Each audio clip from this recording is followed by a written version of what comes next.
Green fields and music, life a cheerful bard, with songs surrounded, gushing where she treads. Come us joyous June, the great trees bow their heads. Full leaf, on cliff and common hard, are the marks of summer's fingers. Beauty starred are all the walks of nature. Gentle eyes peer out from grassy windows, and the skies are bridged with feathery clouds where angels glide. Turn we to earth, the bryony and rose in the green land are clustering side by side, and the clover scents in showers are wafted wide by village style, and where the fountain flows, 1,000 lyres ring on the gladdened plain, burst from the woods and murmur from the main. So that was a poem by John Harris, who was born on the year King George III died.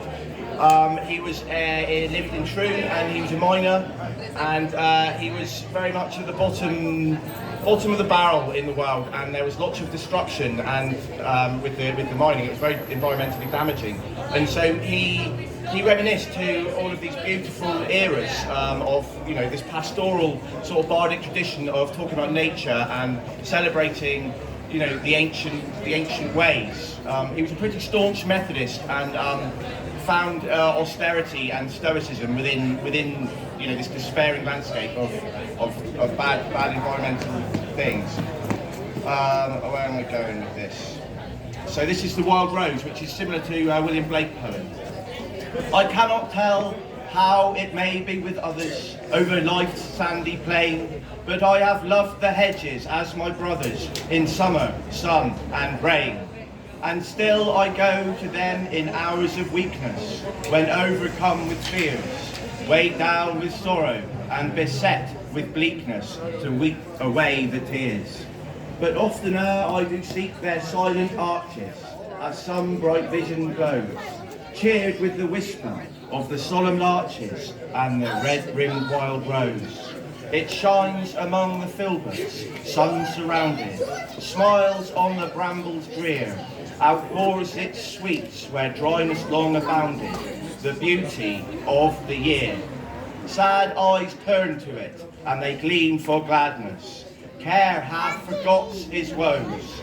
It has a charm for much of human sadness, the beautiful wild rose. Marvellous, wasn't that marvellous? Beautiful words.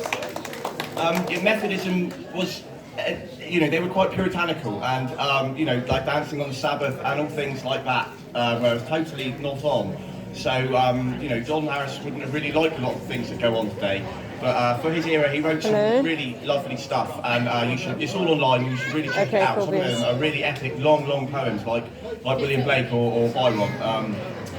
This is To a Mouse, which is a bit more edging on comedy, and Burns wrote a similar poem not long after that. Any chance we can take To a mouse, which had eaten the leaves of my lexicon. How darest thou, soft-footed elf, with tiny open jaws, to cram such broken syllables into thy greedy maw? Would not some common household words such joy of thee afford, or crumbs that fall at supper time from off our humble board?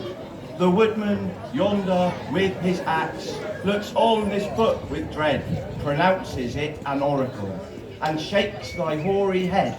He would not mar this mystic page, 'twould cripple his belief. But thou, bird-covered sinner, comest and eatest it leaf by leaf. What strange my spells thy deeds will wake, when in your mossy nook, surrounded with thy mute compeers, thou tookest off my book.